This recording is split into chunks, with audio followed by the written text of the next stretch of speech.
5 minutos. José Antonio de la Vega en cabina. José Antonio, ¿cómo está la bancada del PRD al interior? ¿Está unida? ¿Está cohesionada? ¿Están pensando lo mismo? ¿O están en una lucha y forcejeo permanente como generalmente ocurre? Y lo vimos en la anterior legislatura perredista.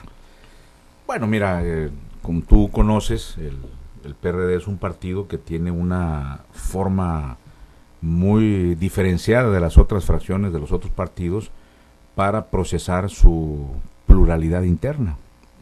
Desde el origen de la creación del PRD, este se forma con la participación de diversos partidos políticos que desaparecen para formar el PRD. Y muchos de los líderes de aquella época, pues, formaron expresiones, corrientes. Algunos de manera peyorativa les han denominado tribus, pero la realidad que lo que representan esos grupos es las diversas visiones de la izquierda en el pasado, que habían líderes del viejo Partido Comunista, habían líderes del viejo Partido Mexicano Socialista, el PMS de don Eberto Castillo, habían líderes, por ejemplo, del Partido Frente Cardenista de Reconstrucción Nacional, donde estaba Aguilar Talamantes y su grupo. Entonces, a la hora que se conforma el PRD, y había la corriente democrática de la escisión del PRI, encabezada por Cuauhtémoc Cárdenas y Porfirio Muñoz Ledo. Entonces, ¿cómo ponerse de acuerdo? Habiendo tantos grupos con expresiones diferenciadas y con muchos de ellos con matices entre la manera de cómo construir una agenda política para un partido político nacional.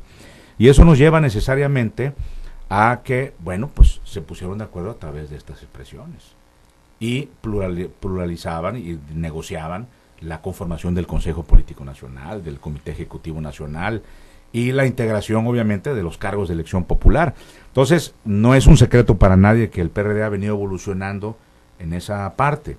Y yo creo que ha habido una evolución institucional positiva sin renunciar a esa autocrítica interna que existe en el PRD. Entonces, no hay una bancada actualmente en la que todos pensemos igual. Sería imposible. Hay diferencias de opinión en la bancada del PRD. Diferencias naturales, como las hay en todos los partidos. ¿Y cómo las superan? Y ¿Cómo que son naturales, esas diferencias? Que son naturales, Emanuel, en cualquier proceso político. ¿Cómo las superamos? Bueno, pues tenemos nuestras maneras de reunirnos, de discutirlas al interior con todas mis compañeras y compañeros. O sea, no se impone absolutamente nada, las iniciativas del Ejecutivo se turnan a todos, no hay la intención, como se hacía antes, de votar las cosas de manera fast track o en una prisa legislativa, que el Ejecutivo mandaba una iniciativa el lunes, el martes se daba cuenta en el Pleno, el miércoles sesionaba la iniciativa y el jueves se estaba aprobando, no había tiempo ni de leerla. Entonces, bueno, eso no ha ocurrido ahora, ni es la voluntad del Ejecutivo, ni nosotros estamos tampoco en la visión anterior de hacer las cosas de esa manera. ¿Tú informas a los diputados del PRD de todas las decisiones y de todos los asuntos? Todo, o sea, mira, ahorita estamos, por ejemplo, se acordó en la comisión permanente, y esto nunca se había hecho así, de que a todos los diputados y a los coordinadores parlamentarios se les entregara al mismo tiempo las cuentas públicas. Antes era un coto de las comisiones inspectoras, se le turnaban a las inspectoras, luego sesionaban y luego hacían las copias para dárselos a los integrantes de las inspectoras y luego ya, si algún diputado lo quería y si querían dárselas. No, ahora no. Ahorita ya lo tienen al mismo tiempo que el presidente de una inspectora, todos los integrantes de la comisión inspectora y todos los coordinadores parlamentarios se le están haciendo los juegos en el instante. Eso te habla de que pues, no tenemos absolutamente nada que ocultar.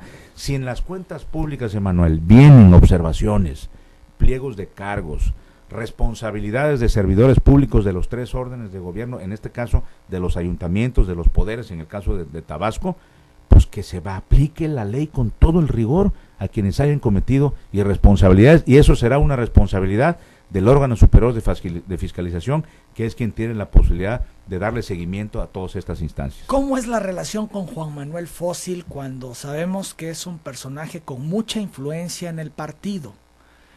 ¿Es difícil, es complicado llegar a acuerdos con Juan Manuel Fósil? No, al contrario. Yo siento que Juan Manuel Fósil es una gente que está acostumbrada a dialogar y a negociar. Eso ha sido una de las características que le ha servido para que lo critiquen y para parte de su éxito en el partido. es una gente con el que se puede dialogar, con el que se puede negociar. Oye, nos ponemos de acuerdo en los temas y punto, ¿no? Hay asuntos en los que, y lo vamos a ver en este periodo, en los que muchas de las iniciativas que habrán de presentarse serán de armonización de disposiciones constitucionales y de nuevas leyes generales que se aprobaron en el Congreso de la Unión, y que nosotros no tenemos más que aprobarlas, porque si no estaríamos en falta, estaríamos en violación abierta de disposiciones federales que obligan a las entidades federativas.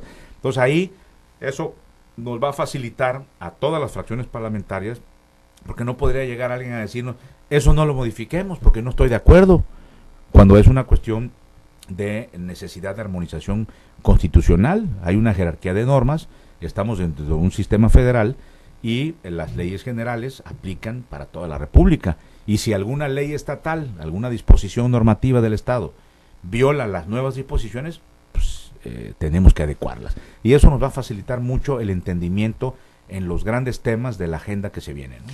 Ahora, ¿qué temas quedaron pendientes del primer periodo ordinario de sesiones? ¿Cuáles serían las iniciativas que no se aprobaron, que no se metieron al análisis a fondo? Bueno, mira, hay muchísimas iniciativas que presentaron diversos diputados. Es grande el rezago. Pues no es tan grande el rezago porque el viejo rezago legislativo, la propia ley establece ahora un procedimiento con mayor claridad que anteriormente, de que las iniciativas que forman parte del rezago legislativo de varias legislaturas, por ejemplo, de 3, 4 legislaturas, estamos hablando de un rezago que engrosaba la estadística de las comisiones, pero abiertamente eran temas que ya estaban sin materia, porque tuvieron una coyuntura hace 10 años, 12 años. ¿Caducaron? Pues sí, eso es lo que podríamos decirlo para que lo entendiera la gente. Se sobreseen en términos jurídicos porque estaban pidiendo que se destituyera un funcionario que hace 10 años ya no es funcionario, ¿no? O que se le finque responsabilidad a una gente de una cuenta pública que ya se aprobó y que ya está archivada. Y en fin, así como esos ejemplos te podría poner cosas de iniciativas de leyes que estaban en las comisiones que ya luego fueron aprobadas por otra iniciativa y omitieron sacar esa iniciativa. Es decir, cuando tú tienes 3 iniciativas de 3 diputados diferentes, incluyendo de otras legislaturas, y vas a aprobar un dictamen relativo a la materia, lo que tradicionalmente se hace por práctica parlamentaria es retomar todas las iniciativas del mismo tema, discutirlas, ver cómo enriquece una a otra y hacer una sola. Y en el cuerpo de la exposición de motivos tú haces referencia que la iniciativa de la diputada tal, de la legislatura tal anterior, ya está considerada porque su materia está comprendida en ese dictamen que estás aprobando. Pero hay otros que no lo hacían y dejaban esas iniciativas ahí. Entonces, bueno, ya se aprobó la ley y muchas de las cosas es lo que planteaban, entonces pierde sentido, pierde materia. ¿Qué hicimos ahora? Las mandamos al archivo, como lo establece la ley, con todos los procedimientos de rigor que se especifican. Entonces no hay rezago legislativo. Bueno, de las anteriores legislaturas ya se dejaron algunas iniciativas que por su importancia de la discusión nacional, particularmente de la anterior legislatura, se dejaron vigentes en las diversas comisiones. ¿Por qué?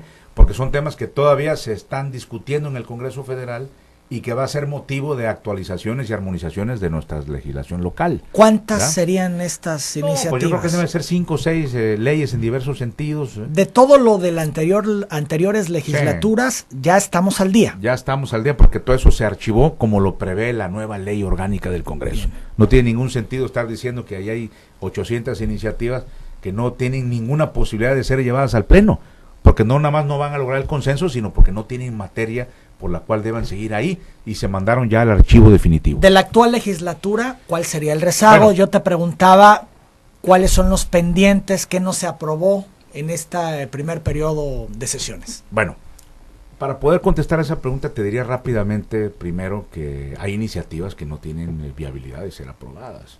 No quiero señalarlo de manera peyorativa, pero se ha dado de decir que algunas son ocurrencias de diputados, ¿no? O sea, decir, yo voy de acuerdo en que algún diputado pueda presentar una iniciativa que es motivo de debate nacional y que por ese motivo todavía no está madura, si se me permite la expresión, no está madura la fruta para aprobarla localmente porque la están discutiendo en ambas cámaras del Congreso Federal.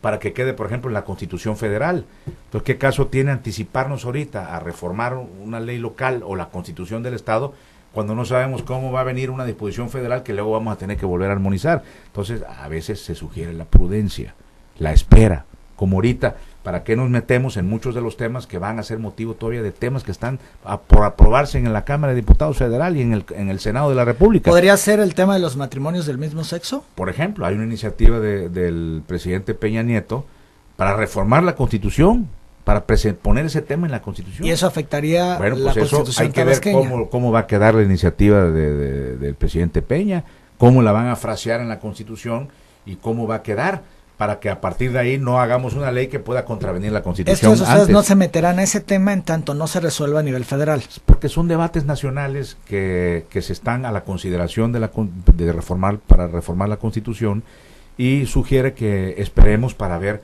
cómo armonizamos luego en cascada, no nada más Tabasco, todas las entidades federativas. Hay estados que ya procedieron a reformar sus códigos civiles en esa materia de matrimonios igualitarios. Sin embargo, hay que ver cómo viene la reforma, porque a lo mejor van a tener que actualizar. Lo mejor es esperar para no hacer un trabajo doble o que se contraponga. Lo más sano es esperar. Y hay otras iniciativas, por ejemplo, la del fuero constitucional. Bueno, esas iniciativas se están discutiendo en todo el país. Es un tema que yo creo que va a transitar. Tarde que temprano van a eliminarse todo tipo de fueros. Que yo lo he particularmente dicho y presenté iniciativas en la 59 legislatura para eliminar el fuero de los diputados. En un sentido y en otro, creo que los diputados solo debe prevalecer una disposición que actualmente está en la Constitución del Estado, que dice que los diputados y diputadas del Congreso del Estado no podrán ser reconvenidos por las opiniones que expresen en el ejercicio de su encargo. Pero es evidente que alguna persona puede cometer faltas con el uso de su palabra, con dichos, con expresiones. Puedes difamar a una persona, puedes calumniar, que son delitos que están en la calumnia, está considerada en el Código Penal, tipificada, ¿no? Entonces, bueno, pero un diputado, yo creo que esa consideración debe de quedar como una posibilidad para que se expresen con absoluta libertad sobre cualquier tema, yo creo. Sin embargo, yo sí estaría de acuerdo en que se revisara y se votara, ¿por qué no?, eliminar la declaración de procedencia, que es la del fuero. Es decir, que no se pueda, no se tenga que llevar al Congreso